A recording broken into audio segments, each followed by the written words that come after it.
hockey fans, are you ready to brave the wild with me, your host, Paladino Joey, or Joey Owygen?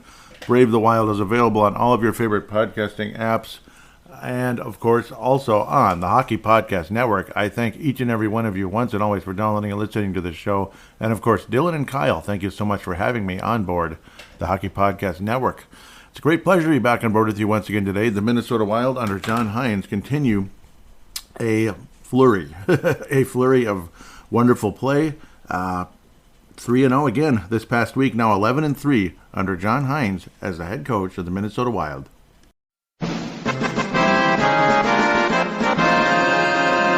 So all of the talk that we all were guilty of when the Wild lost a game or two, we're saying, the honeymoon's over, that's it, whatever. It was cute while it lasted for a couple games.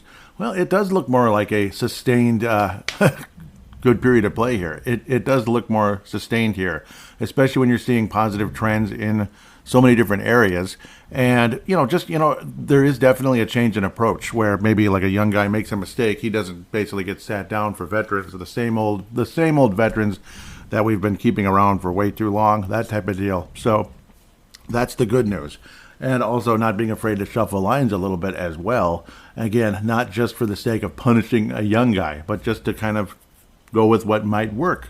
Change things up a little bit rather than being stuck in the same old, which was a huge flaw in Dean Evason's coaching style. So that's kind of a theme going into today's episode. Again, 3 games to review, 3 games to preview. So not as many games, which lightens things up a little bit as we head into the new year. I hope everybody had a Merry Christmas. I really do. And now we're heading into the new year, which is not as good as Christmas. It's just not. But at least we still have, some people still have time off, this and that. We're playing Winnipeg twice, and then we get to play the Calgary Flames again. So Calgary and Winnipeg, we're going to be hanging out with Canadian teams, but we're going to be hosting the Winnipeg Jets at 1 p.m. on New Year's Eve, Sunday, New Year's Eve. So that's, well, the Vikings don't play at that time. The Vikings play on Sunday night, so that all works okay if you want to have a huge sports day on New Year's Eve and then deal with the nonsense later on in the night, which I'm not a big fan anymore. I never really was. Maybe as a kid, which didn't involve all the adult nonsense. So, I don't know. Some things just don't interest me as much as other people, I guess. But not that you're here to hear about that, I suppose. The Minnesota Wild on a 4-game win streak officially since losing to the Pittsburgh Penguins again, beating Boston, and then Montreal and Boston again, and then Detroit, the team that was the final blow to Dean Evason's tenure with the Minnesota Wild, a 4-1, kind of a listless, lifeless, it's just, I don't know. Like, clearly this isn't getting better. It's not going anywhere. It's just, again, it's not going anywhere. It's like you're at a dead end. There's no outlet. You're stuck at a cul-de-sac. Where the heck are we going? What are we going to do? And now the pathway's been opened by John Hynes, I suppose. Because literally everything's been better. And a lot of us were frustrated with Dean Evason last year. Let's not kid ourselves. The frustrations, the behind-the-scenes conversations of Dean Evason's stubbornness and such. So it is what it is. It's not like he was a bad coach, but he was a stubborn coach a little bit, and every coach can be stubborn, regardless if they're a really good coach or a mediocre coach or a not good coach at all, like maybe like a Brad Childress with the Vikings years ago. But, even Childress looked great for a minute or two during 2009. But obviously it helps with personnel in that case. But stubbornness obviously can come back to bite you in the long term. And John Hynes learned some things, along the way. That's where it's okay to sometimes give a guy another chance rather than just say, retread. I'm sick of retreads. Well, once in a while that retread does end up, even though he's not that old, he's still under 50, that retread ends up learning a thing or two along the way. And it's not just kind of like it's not just talk like Kurt Rambis years ago with the Timberwolves. Oh, he learned over those years. Yeah, sure he did. Kurt Rambis, give me a break. John Hynes clearly has learned a thing or two along the way since he was kind of unemployed coming from Nashville. And it's not like he was bad with Nashville necessarily either. Patrick Kane in The Athletic was saying that he's not surprised at John Hynes' success. Quote, he's an unbelievable coach. So that's kind of nice to hear. Oilers and the Wilds are surging after the coaching changes, examining the impact of Chris Knobloch, John Hynes. That's CBS Sports. So other different outlets and such continue to are talking very positive. Again, 11-3. You've seen the goalie statistics really improve dramatically over the course of time. Philip Gustafson obviously dropped down to under 3. Unfortunately, didn't have a great game this past day, but Detroit definitely has talent. And Patrick Kane, of course, he's going to score against the Wild because he was a killer forever with the Blackhawks. And this and that, another kind of a typical goal. But you also saw Brock Faber make a spectacular block on him as well. Just kind of sticking with him and knocking the puck away and just kind of being in the way, basically, and getting the stick in the way of Patrick Kane's shot. So very impressive the way Brock Faber continues to do what he does, and now he's on the top power play. Doesn't get much better than that. Your leading scoring defenseman anyway is Brock Faber, the guy that everybody thought, well, he's a defensive-minded, stay-at-home defenseman. Maybe he'll get 16 points a year. No, he's already pretty much beaten Matt Dumba the last few years, like in regular seasons, like the whole year. Even though Dumba tends to miss a game or 20 a year. Okay, I'm just kidding, but sort of. Faber, yep, excellent. Just obviously the defense and the offense. There's a bit of everything there coming in with Brock Faber. There isn't a soul disappointed to have him on the team, and it's like he's already the best defenseman. He's already the best defenseman. Like people are talking like he's already better than Jonas Brodin. Obviously, some people might pump the brakes for like a minute or two on that, just to let Brock Faber have another year or two to kind of establish himself. But that's about it. It's not going to take a whole lot to really. What I'm trying to say is, this looks plain as day that this is who he is. It's not just some cute little start to his career. So extremely exciting, pardon me. And you can't say enough positivity about Brock Faber coming in. Obviously, Matt Boldy's improved dramatically since the coaching change. Marco Rossi has improved during the offseason and such, and he continues to play up to what we believe he can do. Very strong performance against Montreal. That's kind of the game we're starting off with. Montreal Canadiens. Boston and Detroit. Of course, again, you had the Christmas break there. Christmas Eve, Christmas Day, and the 26th. Whatever the 26th is. PC, post-Christmas? I don't know. But on the Montreal Canadiens game, 4-3, December the 21st, last Thursday. Marco Rossi, of all people, with a Gordie Howe hat trick. Yes. You're not Gibson, here I come. Well, you saw the game. You tell me what you thought. Okay, you're free to do that, obviously, in fan interaction and such. That's why I always open it up in segment number 3. Marco Rossi with his 11th goal of the season. Biggest fight of his life, basically, after a cheap shot was delivered to Kirill Kaprizov, who would get even later in the game when it mattered the most. Nudge, nudge, hint, hint. Kirill Kaprizov was hit with a cheap shot. Marco Rossi defended him and got a 17-minute penalty. It was like, well, see you guys later, I guess. It's going to be almost an entire period hiding in the locker room, basically. Sometimes I get confused by the whole 17 minutes. Sometimes it's game misconduct and you're out. Other times it's, you're out for a long time because it's like instigator type of deal. But you do end up coming back. Marco Rossi with 2 assists. So a fight, a goal, and an assist, but he also added a second assist in the game, which is so cool. 3 total points. Kirill Kaprizov would add another Ovechkin-like wrister to win the game. So this one was an actual wrister. And that was awesome. A goal and 2 assists for Kirill Kaprizov, who's clearly been Kirill Kaprizov again. And he really is leading the team in scoring. And he probably would be, even with Zuccarello's million assists along the way. If Zuccarello didn't have a chest injury, he's week to week now. Jonas Brodin, of course, broken arm, broken wrist. Kalen Addison traded, blah, blah, blah. And we'll talk about other injuries. I did talk about Brodin, didn't I? Spurgeon's hurt all the time, which was brought up last week. And look how many games Spurgeon. He's already missed 20 games this year. Do you realize that? It doesn't look too good at the end of the day. Not trying to necessarily trash on the guy, but at the same time, I'm not dancing on the clouds. So I'm just not. When it comes to Jonas Brodin, he used to be my favorite player on the team. I can't really say that. Obviously, when you have Kirill Kaprizov, Brock Faber, Marco Rossi, guys like that, how can you go wrong with those 3? And don't tell me Ryan Hartman's going to be your favorite player on the team, even though he's capable of a hot game or 2 here and there. Maybe a young lady likes how he looks, I guess, but that's kind of a different story. That's how that goes. Even Foligno actually got in the fun in the Detroit game. That was a nice one, 6-3 victory. But we'll stick to the Montreal game for the moment. It was kind of weird. It was a chippier game than you'd expect.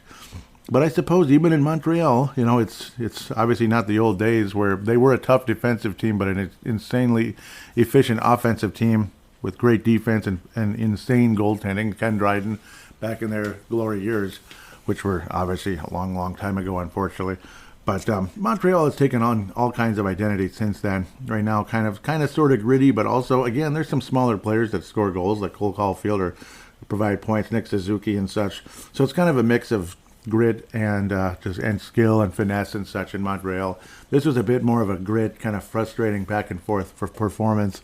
But the Wild emerged victorious, thankfully, 4-3. Again, Gustafsson, he's been consistently giving up 3 goals of late, so the numbers haven't been spectacular. But he sure as heck is a far cry from where he started at the beginning of the year, where he looked a lot like a backup goalie that maybe should be back in Ottawa somewhere. I don't know. Should be back in Ottawa or something, but well, we'll see what happens. But a nice win. Again, Kirill Kaprizov with another overtime winner. He's the all-time leading goal scorer in overtime history for the Minnesota Wild, which, A, says a lot about Kirill Kaprizov, the fact that he's able to accomplish that pretty quickly. And yes, here comes the other side shot. It does say a lot about the Wild in overtime, historically as well, unfortunately, because, well, you get the idea. Dumba actually had a lot of success back in the day, not too long ago, but the semi-recent past. He was a hero in overtime on occasion because of his skating ability and that dumb bomb, as people like to call it. But his offense just continued to disappear. What does he have, like 4 points for the Coyotes this year? And they have some talented players in Phoenix. Arizona, whatever it is. Talented players indeed. Brock Faber would have an epic power play goal and an assist in the Kirill Kaprizov overtime winner, but he did have the power play goal. Kaprizov and Rossi assisting there. That's like your 3 favorite players on the team, pretty much all in one play. Faber putting the Wild up 3-2. Felt like $1 million. I'm probably going to say, well, maybe not. Slafkovsky? Did I do it? Did I do it? Yep. I might hear that it's way different. I don't know. That sounds right. Yura, I'm never going to get the last part. Yura, I guess. Yura Slafkovsky with his 3rd goal of the season. David, not Dennis Savard or any of the other Savards out there. And Michael Matheson has been a really nice power play defenseman for the Montreal Canadiens this season. Tell that to my fantasy team. He's a nice little addition. So, nice. Not my best player or anything, but a nice addition. Kirill Kaprizov could be your best player in your fantasy team right now. Even Brock Faber might find his way in fantasy, which not that long ago would have been unheard of. On fantasy, Brock Faber? Maybe if he hangs on the power play long enough. Because the numbers are going to come. They will. Wild win 4-3. I better keep moving. But it's just entertaining, fun week, honestly, with the Minnesota Wild. It really was. Another 3-2 win. Boston Bruins, Saturday, December the 23rd, the last game before Christmas and Christmas Eve and all that cute stuff. This one did not go to overtime. The Wild just kind of hung on and won the hockey game. Where am I and how did I get here? That's about it, though. Sounds like certain politicians. Marc-Andre Fleury against Boston again. Why the hell not? And he did it again. Marc-Andre Fleury racking up those all-time wins for the first ballot Hall of Famer. Only faced 21 shots in the game. Linus Ullmark made some great saves. The Wild could have probably had a better outcome, but Linus Ullmark was closer to the Linus Ullmark of last year. The Wild were the better team most of the way in this game. Jake Lucchini making his NHL debut, or at least Minnesota Wild debut. He had a couple other games in the past before. But Jake Lucchini and Vinny Lettieri, they're going to talk. They're going to have a little talk with you after the game, Maybe a little talk before the game. Linus, you might want to let a couple goals in. Because if you don't, you know what's going to happen. Sorry, I had to do that. Mr. Maroon, what a Maroon, with an assist in the game as well. But generally speaking, a 3-2 win. Joel Eriksson Ek, arguably the best player on the ice. He actually won in the face-off circle consistently for the most part. Won more than half, slightly more than half of his face-offs, and had a goal and an assist. Fleury was great in net when need be, and again only gave up 2 goals, facing only 21 shots because the Wild kind of dominated the puck. And Brock Faber put 5 shots on goal. Again, it's just exciting. He's been leading the team in minutes. He's been everywhere. Has been Brock Faber. He's kind of an all situations kind of guy. 27.47 in the minutes. 27.47 in this game. Close to 30. Again, just another epic performance. No points, but putting the puck on net and making the nice stops. Yeah, I mean, Brock Faber is definitely the story of the season in a lot of ways for the Minnesota Wild, but Rossi as well. It's just that the spotlight is getting taken a bit by Faber because it's just, he's been that good. As good as Rossi has been, Faber's been even better, that kind of thing. Yeah, 33-25 against Montreal. That's absolutely off the charts. He's literally like the Minuteman in a lot of ways. And again, he had the goal and assist in that one. Yep, I had to drop back to that because that's crazy. Absolutely amazing, but a nice solid win by the Minnesota Wild over the Boston Bruins. The Wild sweep the Boston Bruins, and they're suddenly dropping a little bit. They're no longer the best team in the East or in the in the NHL or anything like that. They had the best record in the NHL for an extended period. Now they've been dropping off. So, but credit to the Wild for winning the games. Win the games, plain and simple. You could be playing the worst team in the league, and they might beat you 4-1 or something. So things happen. But 3-2, the Wild emerged victorious against Boston again. You get the 3 days off, Merry Christmas, and all of that. And then the Wild come back with a 6-3 win versus Detroit, the same team again. That made the Wild look like, we were light years behind everybody else. A team that had no life, no pulse, nothing. No matter how many times you try to shock them with the, the emergency device, so to speak, the heart rate wasn't coming back. It was just, that's what it felt like. And that's why Bill Guerin made the change. And it's looking like a really good one. A lot of people probably were hoping that Bill Guerin might make a change at some point last season, especially because it's like we're not going anywhere, that kind of thing.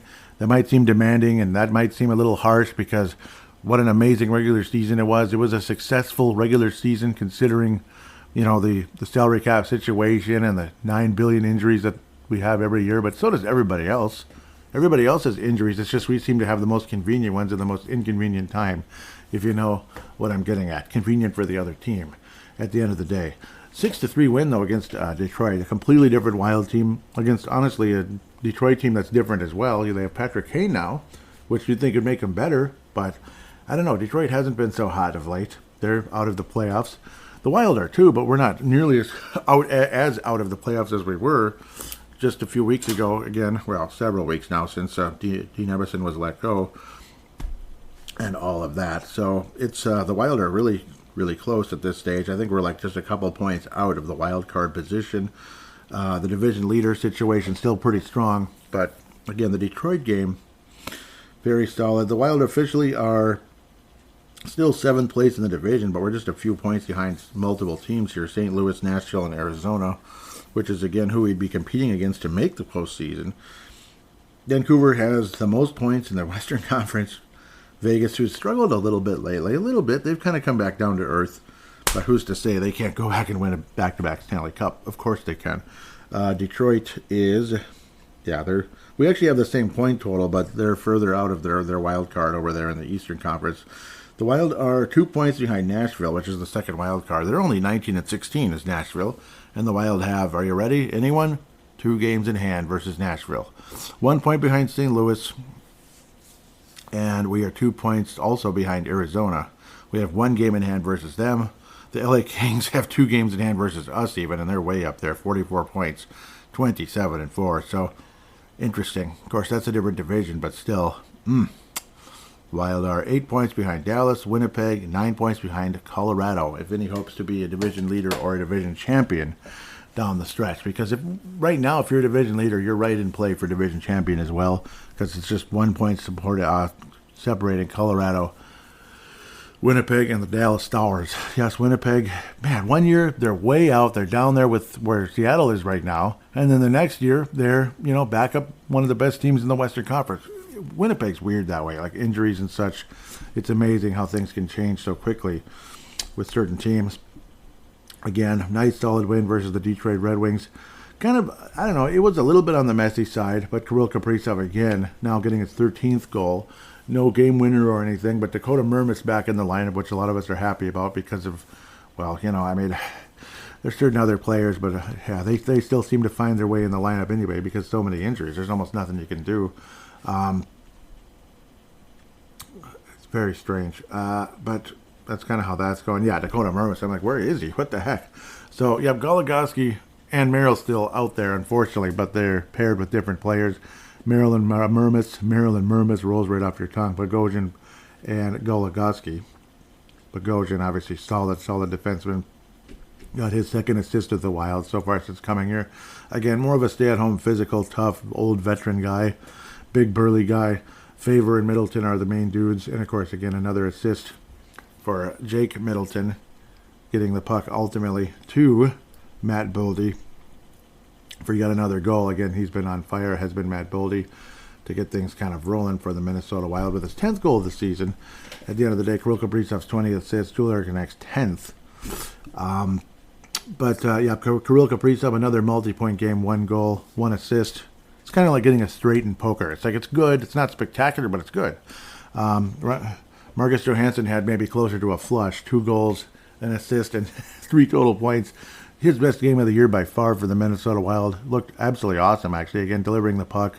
And he's had some nice assists, has Marcus Johansson, but generally, during the course of the season. But kind of far between. But this game, Marcus Johansson definitely stood out among any player for the Minnesota Wild, which again will frustrate a lot of people considering, he got that contract extension and kind of came in the season looking almost like, looking almost like, well, I got my money now. Yay, at least I have some security now, so I don't have to really kill myself to stay in the NHL and stay a factor like he did last year. He looked so good for the Wild down the stretch.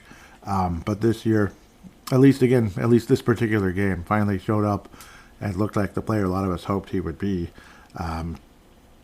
Harman also adding a goal, and Foligno had an interesting one along the way. Again, a lot of those gritty guys and with that group. And Marcus, it was Jake Middleton. That was not the Boldy. That was the other game. I apologize. That was the other. That was last week's show. Whoops. I can still see the goal. It was Kaprizov to Middleton to Boldy. Sorry, I don't know why that came in my head, but kind of a gritty, messy goal, greasy goal by Foligno. Looks like they took an assist away from Goudreau, not Boudreau. They took an assist away from him. It was there before. Well, son of a gun. They tend to do that all the time, don't they? It's kind of mean, but Foligno. It was a bit of a mess. It was one of those where it became kind of a scrum in front of the net. All of a sudden, Foligno had the puck all by himself, and he scored. So good for him. His 5th goal of the season. Again, another game where, it's just Johansson. You feel like, why can't he do that more often? Nice turnover. Just kind of got the puck and scored on his first, and then obviously again the 4th goal of the season, and the nice pass along the way to Ryan Hartman with Bogosian in that one. So there you go. Comfortable win for the Minnesota Wild, 6-3. Unfortunately, again, giving up 3 goals, so it's like Philip Gustafson's not getting the sexy numbers like he was earlier. His save percentage has been around 89 to 90-ish, and goals against average is 3, basically, or slightly above it. So it's not sexy numbers, no. But at least the Wild are outscoring their opponents, and we've had enough of those 2-1 games anyway. Sometimes those get pretty boring. So there's a bit of that. 2024 World Junior Group B. Interesting. Interesting indeed. Looks like the Swiss cheese time, huh? Sorry, pretty cool, pretty exciting at the end of the day. USA, that would be USA. Okay, I'm distracted. I had this, why would you not have that in the background if that was on? So, why wouldn't you? So, for some people, it's the most wonderful time of the year when it comes to hockey and with the juniors and all that, and how can it not be? So, that isn't, Swiss. Did I say Sweden? I hope I didn't say Sweden. That's the Swiss, yeah. Of course it's the Swiss. Yes, I couldn't have said Sweden. They're like blue and yellow, so, yeah. Or I'm in some kind of other weird zone here. But, I don't know, it's a little bit tougher to kind of come up with a Mike Modano award in this one at the end of the day. Mike Modano award, well, maybe it isn't. You know what? It's going to be Brock Faber. Even though he didn't score a point versus the Detroit Red Wings, he was just phenomenal all week. It could have been Rossi as well. He actually had a breakaway attempt in the game. I thought he should have scored, but he didn't make it, unfortunately. But he got an assist along the way in the game. Oh, it's too bad Rossi didn't get it. Kaprizov could get it as well. It's kind of almost like a pair. Like you could say Kaprizov and Faber kind of coming forward, arguably the 2 best players on the entire team this season, along with maybe Julian Erkenek and Rossi. But Faber, yeah, I mean, oh man. Oh man, I'm having a hard time. That Detroit game definitely reeked of Faber getting it for sure. And again, the Montreal game, but then again, the nice stop on Patrick Kane and other stops along the way. Just obviously a wonderful game. 3 total blocks for Faber, 25-55, still leading the team in minutes and such, without being selfish, Ryan Suter like, just leading the team in minutes, that's all. Not selfish out there like that guy, but hopefully he doesn't get to a point where we overplay him and wear him out. That's the one thing. You don't want to do that. So we'll see how things go at the end of the day. I'm going to go with Kirill Kaprizov. Yeah, I mean Faber. Yeah, we'll just have both of them share it. It's probably a better time, especially the season of giving and all that. Kirill Kaprizov and Brock Faber will bring in the Mike Modano Award. The James Shepard Memorial Popcorn Maker is me. No, it might be me. It's like otherwise you just pick on Goligoski and such, and John Merrill. I don't know. It's at least John Merrill was a +1. Goligoski was a +3 versus Detroit. That's just a single game though. I don't know. It might be, in a way, in a playful way, Marcus Johansson for not showing up more often during this season. It's like, yeah, you're teasing us. Maybe like a funny kind of a way to put it, since there's not, it's like you can complain about Goligoski and Merrill forever, but at least they've been hidden. And again, that's probably better coaching. Nudge, nudge. That's another feather in the cap for John Hynes, how he's kind of hidden them a bit. And you kind of need to do that sometimes. You can't just put the 2 worst guys together because, they're the third pairing. It is what it is. Sometimes you got to move them around. And then maybe they're not as bad because of that. They're kind of covered up a bit. They have another guy like Dakota Mermis covering Merrill and Bogosian covering Alex Goligoski. That is not a sexy group of 4 defensemen. It's really not. But what the hell can you do? That's one of the reasons why we're giving up a little more goals. And Gustafsson and such are facing more shots, which again might make me look like a fool if we're saying Gustafsson hasn't been all that great. Yeah, his numbers haven't been great, but it's not his fault necessarily with some of the mediocre defensemen in front of him. But you still got Faber and Middleton. Obviously, Middleton is the second best. Faber's the best and all that. I think I've made my point there. I don't know, just kind of a playful James Shepard memorial to Marcus Johansson for not showing up earlier in the year. We could use your help, but luckily, hopefully, it's not too little too late at this stage. With that said, we'll take a quick break and preview those 3 upcoming games.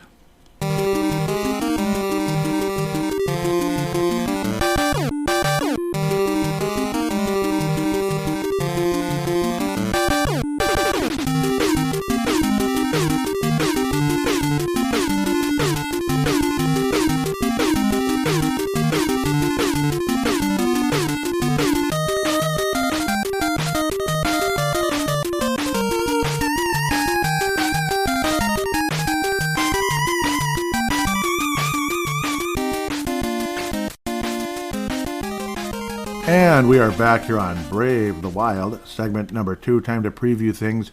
But first, we're going to hear from DraftKings right here and right now. Bet the action on the ice with DraftKings Sportsbook. And boy, do we got some games for you tonight. As obviously the Christmas/holiday break is, we got past that a bit, that quiet stretch of games. So we're going to look at the puck line on a few here. Montreal Canadiens, Carolina Hurricanes. Montreal on the puck line, -112. Carolina, -108. Carolina not been playing so hot. Vancouver, one of the best teams in the league now, +145. Philadelphia, -175. Ooh, epic battle. This is a game. And it's one of those late night ones. Get your ESPN Plus ready, unless you live in LA or Las Vegas. ESPN Plus, ready to roll, right? -270 for the Kings, +220 for the Vegas Golden Knights. Edmonton versus the Sharks. This could be interesting, I suppose. Edmonton's been playing better. The Sharks have been playing better too, though. They're actually at 9 wins now. Puck line, -185 for the Edmonton Oilers. The San Jose Sharks, +154 again. That is the puck line. So just a few games, but some nice matchups, especially Kings and Knights. That's really good. Kings and Knights. Kings Knight, that's like a square game for the NES way back in the day. One of the early ones. But back to where we need to be. Download the app now. That would be the DraftKings Sportsbook app. Use code THPN for the Hockey Podcast Network. New customers can get $150 instantly in bonus bets for betting just $5 on hockey. That's not bad. That's code THPN, only on DraftKings Sportsbook, an official sports betting partner of the NHL. The crown is yours. Bonus bets expire 168 hours after issuance. Gambling problem? Call 1-800-GAMBLER or visit www.1800gambler.net. In New York, call 8778-HOPE-NY or text HOPE-NY at 467369. In Connecticut, help is available for problem gambling. Call 888-789-7777 or visit ccpg.org. Please play responsibly. On behalf of Boot Hill Casino and Resort. 21 plus age varies by jurisdiction. Void in Ontario. Bonus bets expire 168 hours after issuance. See dkng.com/hockey for eligibility and deposit restrictions, terms, and responsible gambling resources. NHL and NHL Shield are registered trademarks of the National Hockey League. Copyright NHL 2023. All rights reserved. So now we're going to get to the preview segment, if humanly possible, or Yahoo possible, if you know what I mean. Like, no white screen of death here. The Wild will be playing Winnipeg back to back. Luckily, they're pretty close. They just kind of travel a bit north and then come back. So the Wild are probably already there. At least I think so. Well, I don't know. Maybe not. Who knows? Who knows? I'm not the guy who's doing the tickets and the traveling and all that, and I feel for the guy that is. But hopefully things are clearing up. Hopefully they cleared the air and patch things up, but I have no idea. Once it gets to HR, I don't know. I don't know if Bill Guerin would want to work with that guy anymore after that, but or if that guy wants to work with Bill Guerin at the end of the day either. So, why am I getting into that? Well, it's behind the scenes drama, unfortunately. So at Winnipeg at 2 p.m. and then the next day, 1 p.m. in Xcel Energy Center on New Year's Eve.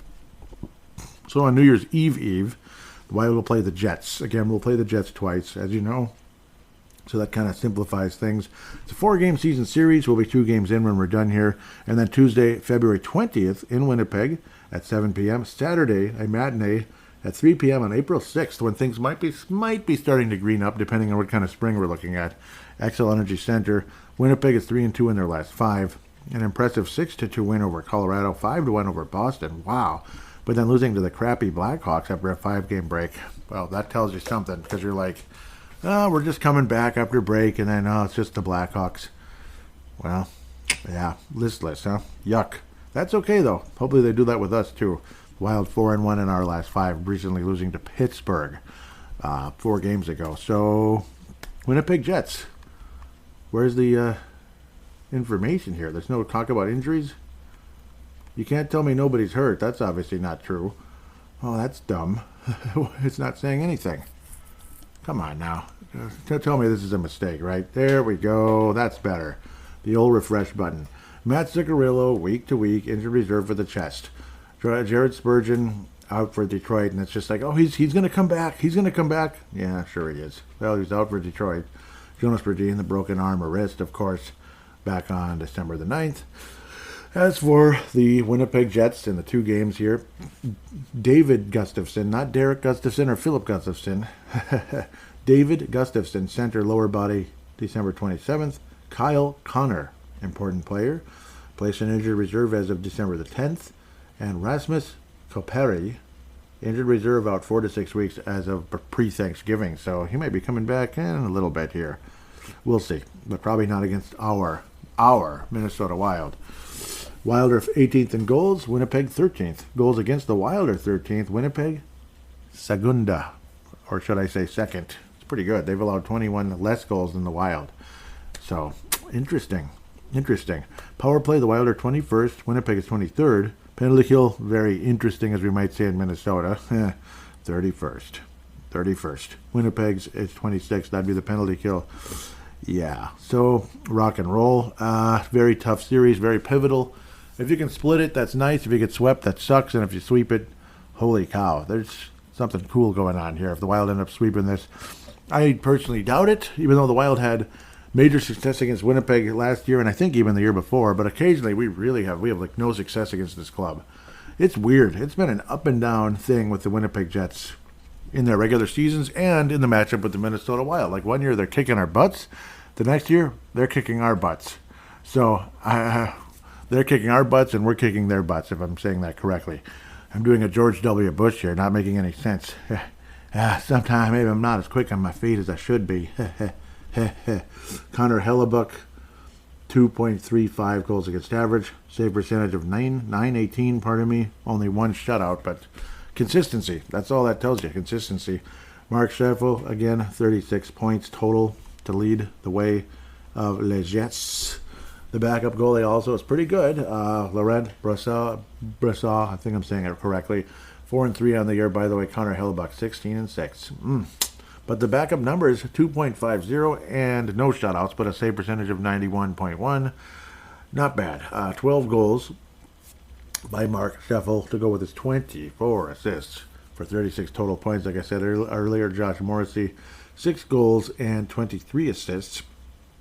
7 of those power play assists. Kyle Connor leading the team in goals with 17, but remember he's out, or at least he was out. Half the time these injured things aren't always. But yeah, he was on injured reserve as of the 10th of December, so that could possibly hamper things for the Winnipeg Jets going forward, at least for a bit, with your leading goal scorer being out. Neil Pionk, is he related to one of our prospects? Maybe. Might be. Wouldn't surprise me, actually. 2 goals, 10 assists on the season. Obviously, Pionk is from Hermantown and all that high school hockey dynasty. Nino Niederreiter on yet another team here now with the Winnipeg Jets. 10 goals, 10 assists, 20 total points. It's kind of a little more than half a point a game on the year. Cole Perfetti, a lot of people loved him coming in the draft and all that, but he's been all right. 10 goals, 12 assists. Nicole Ehlers, again, he's definitely been stepping up with 11 goals and 15 assists for Winnipeg. And a lot of those guys staying healthy, knock on wood. I don't want anybody to get hurt, even though I want the Wild to win the frickin' game. This one's in Winnipeg. Oh, boy. Oh. Why do I have a feeling the road team's going to win both of these games? It could end up that way. It could end up the opposite. The Wild and their stupid New Year's Eve games at home, I mean, they don't go well very often, do they? Like, almost never. And those matinees. Ugh. But these are both matinees, actually.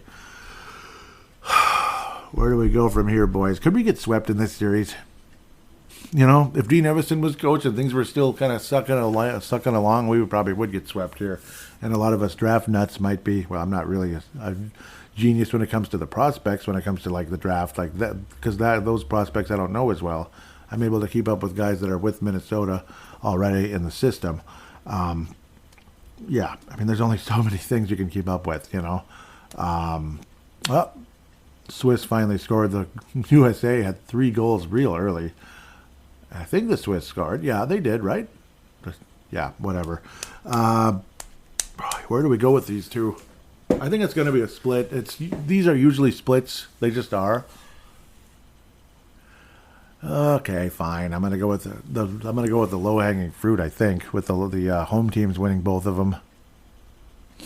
I don't know though. Nah, I'm gonna go with the road. The Wild win on the road in Winnipeg, and then they win here because it's just that's how it feels for me. 3-2 win in Winnipeg. Impressive performance. Most likely guy to score in that one is gonna be Marco Rossi. On the road, Marco Rossi on the road will score, and then I think Winnipeg beats the Wild like 4-3, 4-2, unfortunately.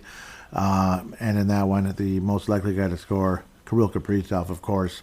Yeah, he's going to get one of the goals versus the Winnipeg Jets, but the Wild do not win. A 4-2 loss to the Winnipeg Jets, unfortunately. And then we get to play Calgary again, who also has a new coach, but that was during the off season, and they continue to be meh at best as we head into literally the new year, January 2nd, the day we all hate very much, because nobody wants to go back to work. That's boring. It's lame. It sucks. I don't want to think about it. I really don't. It's so lame, unless you have a great job. But yeah, well, anyhow. January 2nd, Oliver Klingenton. Oliver Klingenton's been out forever as of October the 9th. Kevin Rooney, injured reserve as of October the 5th. Jacob Peltier will require surgeries. I know it definitely sounds like awfully serious way back in September, the end of September, around training camp and all that, the end of training camp. So, yeah, out indefinitely and all that stuff. So, most of those were pretty much at the beginning of the season or even before for the Calgary Flames. Wild and the Flames are tied at 103 goals, which is 18th in the league. Goals against Calgary's 24th in the league. Power play, they're 28th, and their penalty kill is 6th. Wow. Kind of like the old Wild, like a stocky power play and a really good penalty kill, like way back in the Lemaire era, you could say. Of course, you know what? The power play was good. In the Lemaire era, you know, but maybe at the very beginning when we just didn't have anybody. You know, you had Pavel Patera, guys like that, you know, as one of your players, you know, coming in on occasion. Just, yeah, I mean, it was a mix, especially as we got later in the season. The guys getting traded away like Pellerin, Scott Pellerin and such, who unfortunately didn't do anything after he left the Wild. That figures. Should have stayed, should have taken the money, or should have taken the contract here rather than only worrying about money. But maybe he could have had a longer career. The Wild do lead the season series, 2-0, a 5-2 crushing. That was again not long after the coaching change, and then a recent shootout victory on December the 14th, where the Wild actually scored 2 goals in the shootout. Will the Wild sweep the season series? Yes. This will be an XL Energy Center at 7 p.m. on that awful day. Yeah. Well, let's say it's a wonderful day. I don't want to I don't want to put words out in the atmosphere about how negative it's going to be. So I apologize. It's going to be a wonderful day and everything will be okay. And the Wild will win the hockey game at the end of the day. A 4-2 victory. I know it's lame, but that's kind of like a comfortable number. Maybe 3-2 lower scoring performance. Let's look at the Flames a tiny bit here before I jump into this one. Markstrom has gotten 1 shutout on the season, 2.71 goals against average, save percentage of 90.4. Again, still mediocre to below average numbers ever since that crazy Edmonton series. Now, almost 2 years ago. Yeah, I remember when the Oilers went absolutely nuts. They scored like 9 goals or something. It was nuts. Or it was like a 9-6 win for Calgary. Yeah, because Edmonton's goalies are what they have been over the years. But then Markstrom gave up 6 goals in that same game, and then ever since then, Edmonton just kind of obliterated Calgary in the Battle of Alberta, and that was disappointing to say the least. Vladar's given up almost 3.5 goals. Dustin Wolf, same thing. Save percentages in the 80s. Oof. 88.6 for Vladar, the Impaler, and yeah, Dustin Wolf 89.3. Nazem Kadri leading the team in overall scoring with 9 goals and 16 assists. Plano, Texas native Blake Coleman. Again, that just screams hockey, right? Plano, Texas. Well, it screams Frito-Lay, I guess. It does. 10 goals, 10 assists, 24 points. Elias Lindholm, 8 goals, 15 assists. Why don't they just move a team to Plano? Screw Houston. Houston? Ugh. Houston? I can't believe how many of you want the Arizona Coyotes to move to Houston. I'd take Salt Lake City. Like, I don't know. Houston is just like 2 teams in Texas. Come on now. I don't know. Yeah, you're probably right and I'm wrong, but I don't know. Somehow, some way, I'd rather see like a Utah or something. I don't know. It'd be kind of cool. Maybe a sky blue kind of team with mountain kind of in the background in their logo. Something like that. Anyway, the Wild do win the final score 3-2 over the Calgary Flames. Yeah, 4-2. They're going to score goals against this team, and if we don't, shame on us. The most likely guy to score in the game is going to be Matt Boldy for sure. I think he gets multiple goals. I think he gets 2 goals in the game. Maybe it's a shootout winner or overtime winner or something, but or an empty net. Who knows? But one way or another, he's going to get 2 goals in the game. It's going to be Matt Boldy in a 3-2 win for the Minnesota Wild over the Calgary Flames. So now we're going to jump into the prospects as soon as possible. And as per usual, we're going to look at the Iowa Wild first, and then the Iowa Heartlanders. I'm going to try to get into the habit of going from the Iowa Wild to the Iowa Heartlanders. It's probably a better way to go. Nick Baton continues to lead the club in scoring. Now he has goals. He had like 1 million assists, but now he's been scoring goals. He was literally the Zuccarello of the Well, even more so. He was like the Marcus Johansson on steroids. Tons of assists and hardly any goals, kind of. Okay, but whatever I'm talking about.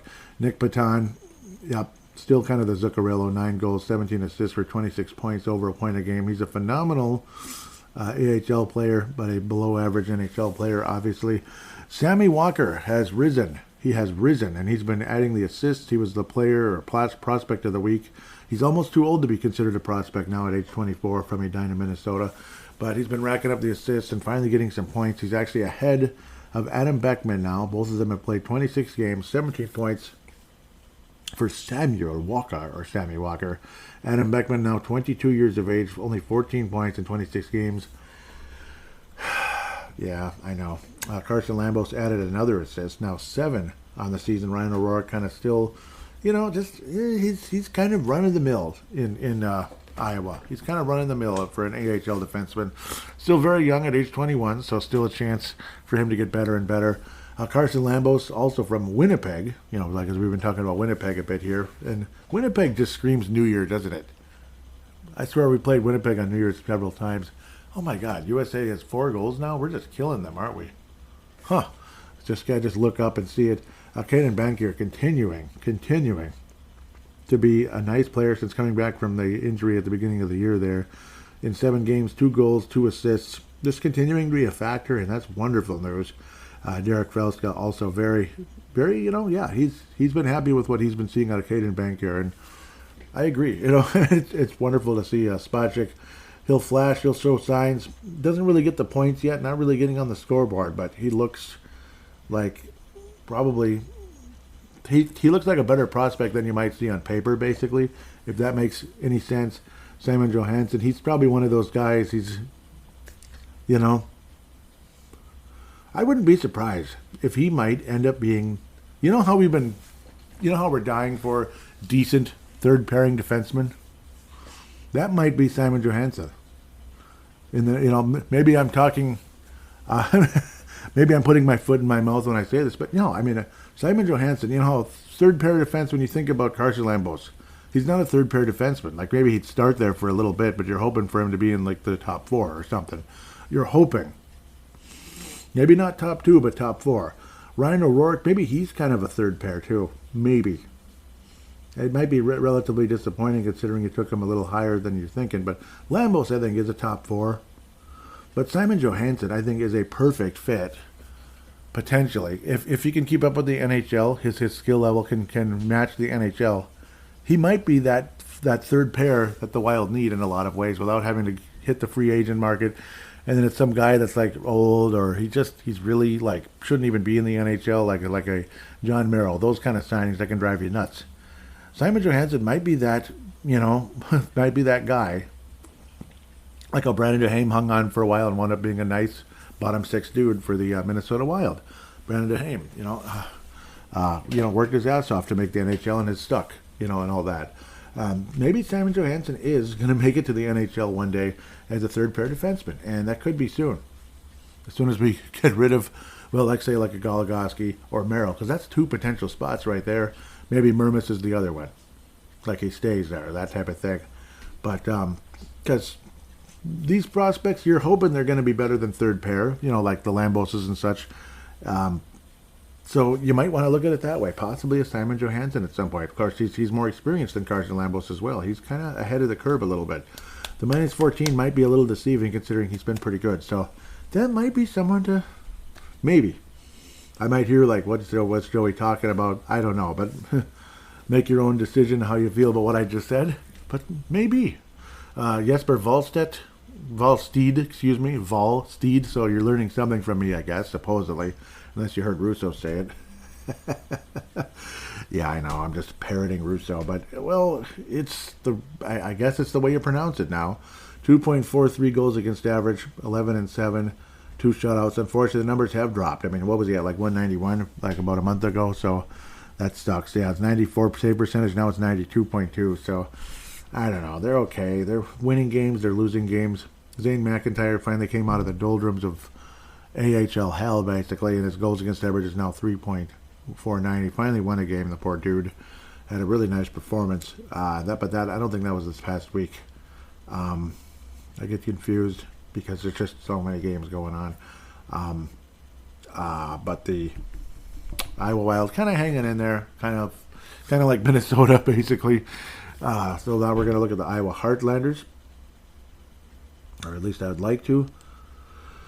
Yeah, Iowa Heartlanders, that game. The team that's, well, they're winning some games. They're having some moments. Peyton Jones, 3 goals against average, 8-8 on the season. Yeah, they're pretty much like a non-playoff team, but at least they're better than last year. Pavel Novak now 3 goals and 2 assists, 5 total points in 8 games in the ECHL's Iowa Heartlanders. So when I say Iowa, I gotta say Heartlanders, not just Iowa. All that's gonna do is confuse people or make you think about the Iowa Wild. So it is not what I'm hoping for.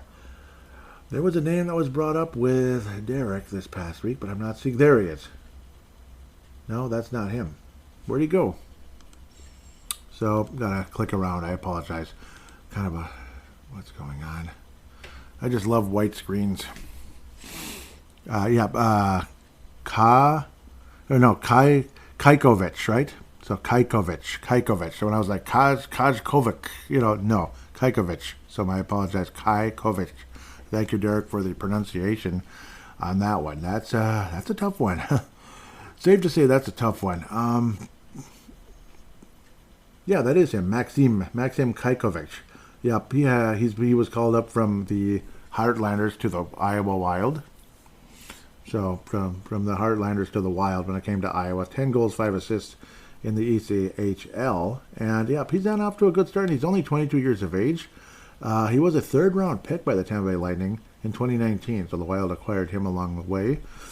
2 points. 2 points in 2 games so far. So he's performing in the AHL, and that's intriguing. He might actually be a prospect. And technically he is, because he was a third-round pick in 2019. 22 years of age, so he's kind of like Adam Beckman in a way. So, what the heck? Maybe he's the Adam Beckman replacement. I don't know. He's coming from Bratislava, Slovakia, January 3rd, 2001. Yeah, that's a young enough dude. He's not born in the he's born in the 21st century. 5'11", 185. So that's a name to think about. He's an actual prospect.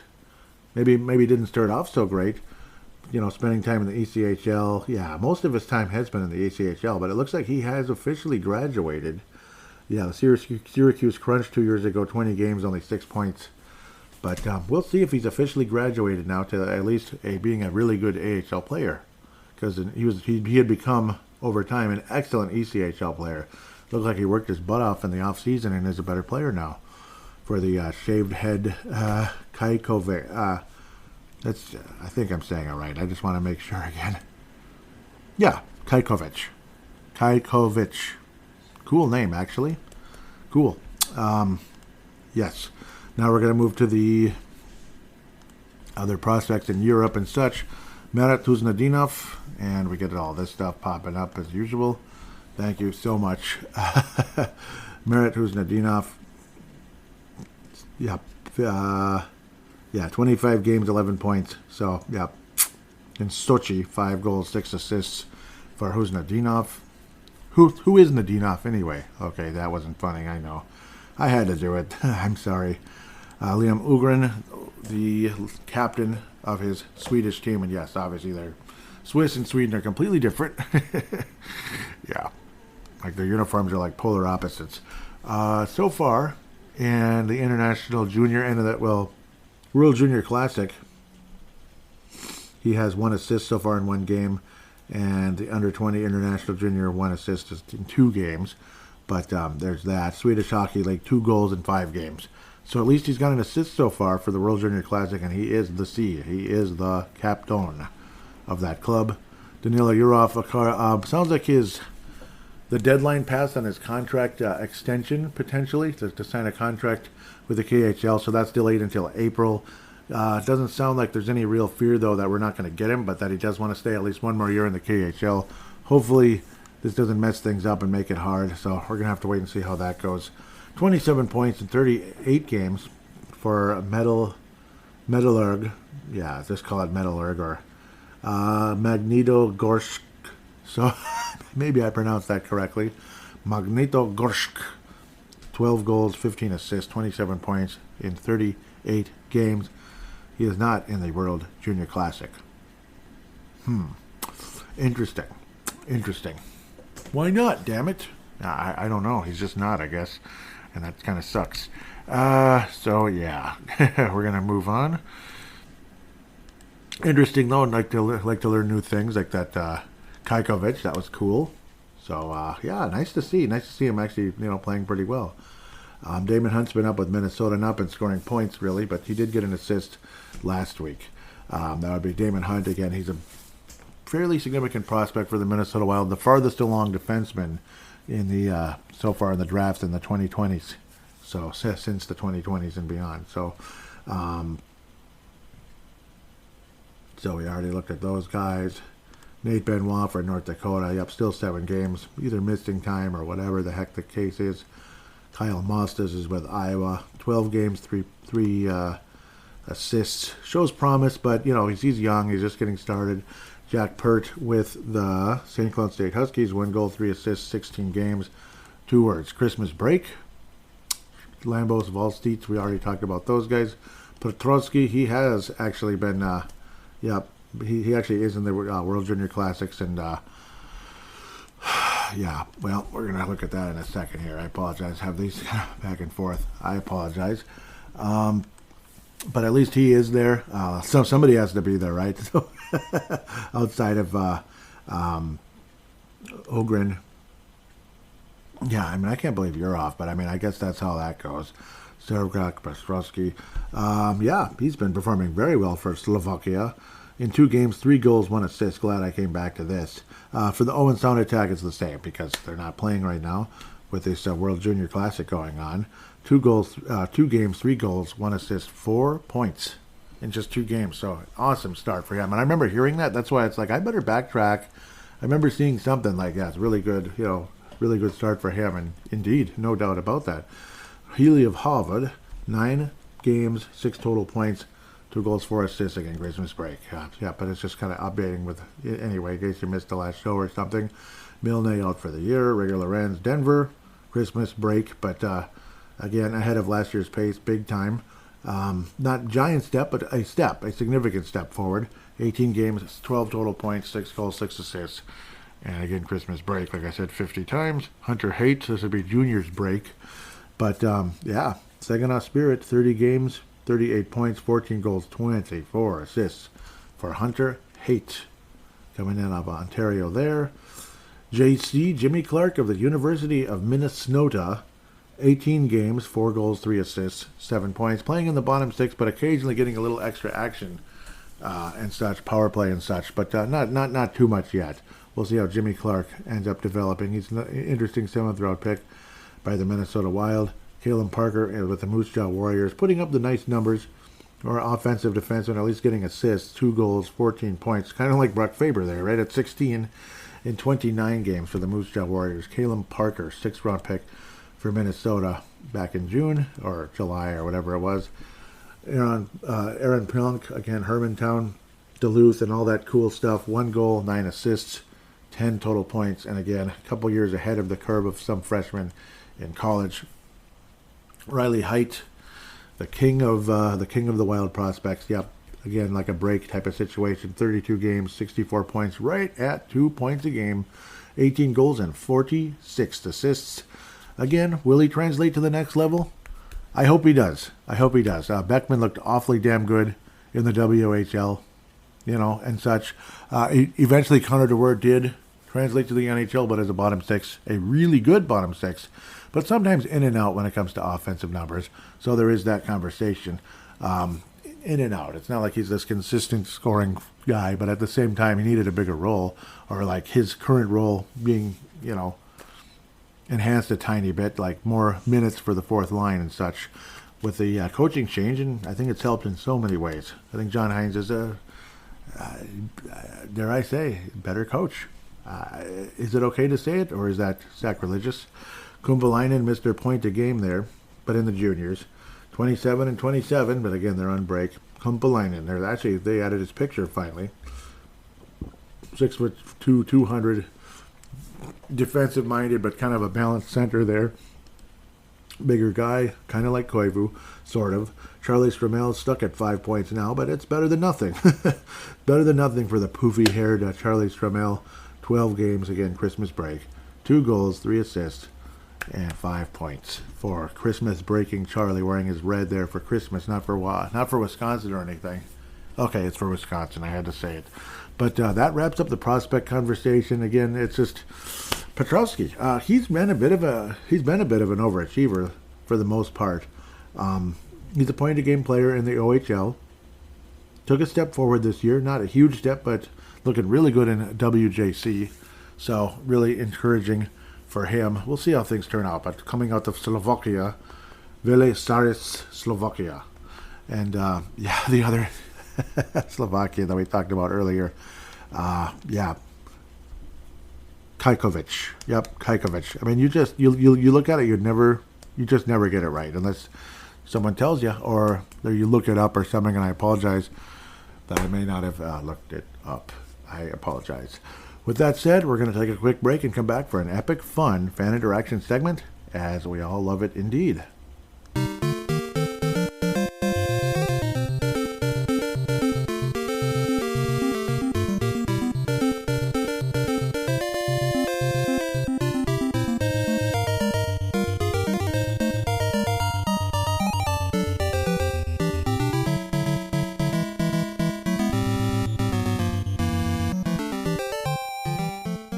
And we are back here on Brave the Wild, segment number 3, fan interaction segment. Let's go, as they might say in some funny commercials.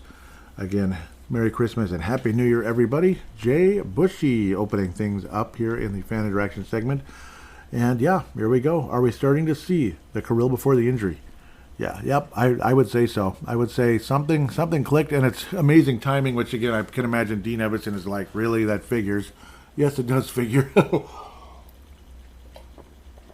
I think it does help that other players around Kirill are playing better.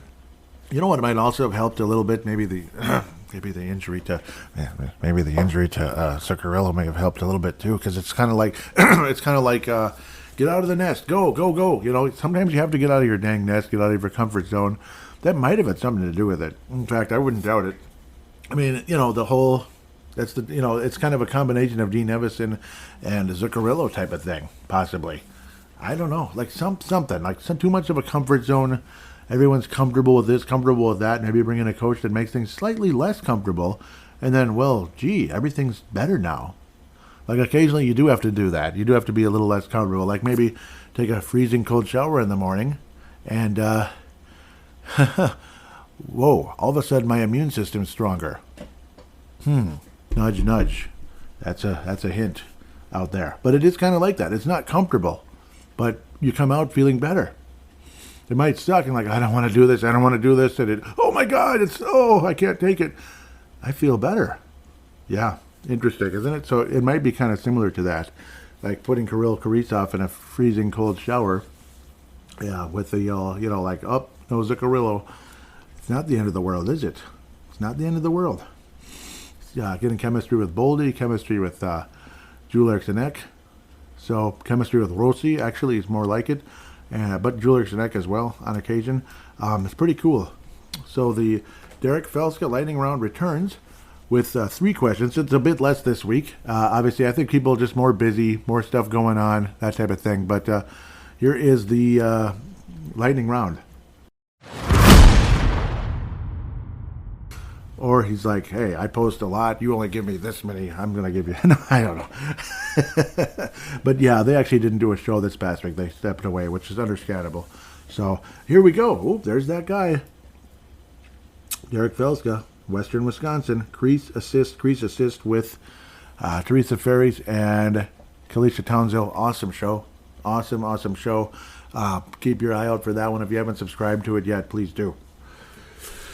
Derek Felska, prospect, Starovac Petrovsky, is off to a hot start for Team Slovakia at the World Juniors Tournament. How about a point per game in the OHL for the Owen Sound? Why does he seem better in international play? Yeah, he's about, not how about. Yeah, like, you'd think like he should have more than a point a game, right? At the OHL level compared to World Juniors, yeah, because you're playing the best players in the World Juniors. I don't know. It's like it's like it wakes him up. It's like it kind of wakes him up. Maybe he feels more at home type of thing too, which hopefully that's not a problem. But yeah, he's kind of playing with people that he's more comfortable with, possibly. I don't know. There I go with comfort again. But he's definitely. It could be sometimes you just kind of get up for the competition, like, yeah, I'm in the juniors. Some people have that weird mental block. That's kind of what I'm thinking. Maybe I'm full of crap. But it's like it wakes you up. Like, yeah, better competition. Now I'm going to really show what I can do, which, I don't know, might annoy some people. So we'll have to wait and see. Maybe that's why they went later in the draft, possibly. But still went in the draft. Uh-oh. This is a tough one a little bit because I'm not a big high school guy. But what Minnesota high school hockey jersey is the best in your opinion? I'm going to go with the team that a lot of you don't like. Let's just say we eat cake. Not we. I'm not from there. I'm close to it. I'm 2 suburbs away. I'm Golden Valley, Minnesota. Then there's St. Louis Park. And then it's Edina. Okay, Edina. Yes, Edina. You know why? Green and gold. Green and gold. It's that simple. Green and gold. Minnesota North Stars. And Kurt Giles is the coach. Minnesota North Star.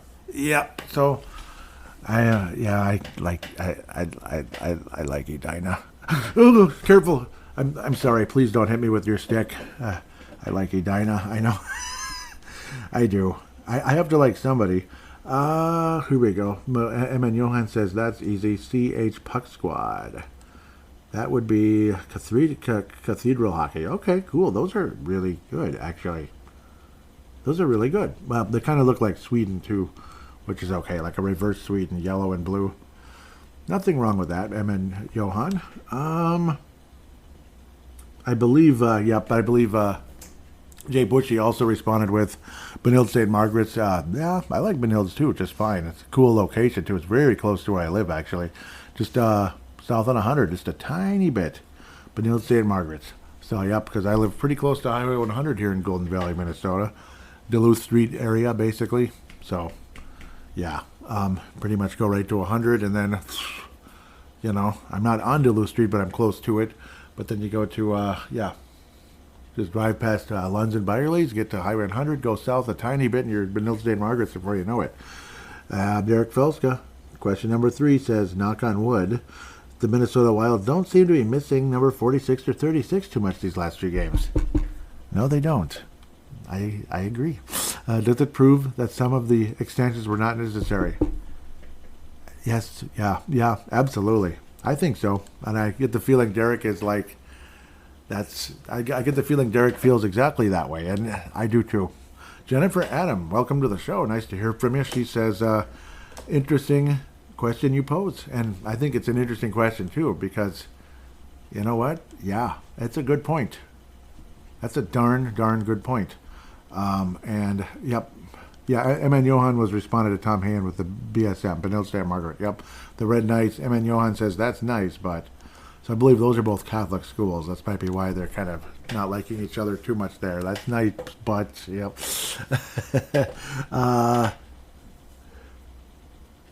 Yeah. I agree though. That would of course be Spurgeon and Zuccarello. I don't really miss them either, really, that much. Defense a little bit, but again, I think maybe hopefully we can have kind of at least a somewhat of a solution someday, maybe with Simon Johansson. Maybe not like long term, but somewhat, you know, who knows? Maybe a number of years of Simon Johansson in the NHL, 2 to 5 years or something. I'm just throwing a number out there. Maybe he plays in the NHL for 10 years, or he never does. But he could be that third pair defenseman that might end up steadying things a bit down there rather than, you know, bloodletting with Merrill and Goligoski.